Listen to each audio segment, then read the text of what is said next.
একটা কথা মনে রাখবেন, আপনাকে কখনোই কেউ খুশি করতে পারবে না।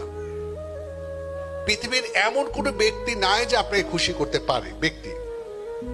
তার মানে মানুষকে কখনো খুশি করা যায় না ও যদি খুশি হতে না চায়।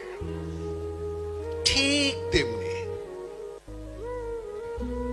আপনাকে কখনোই কেউ রাগাতে পারবে না আপনি যদি রাগ করতে না চান।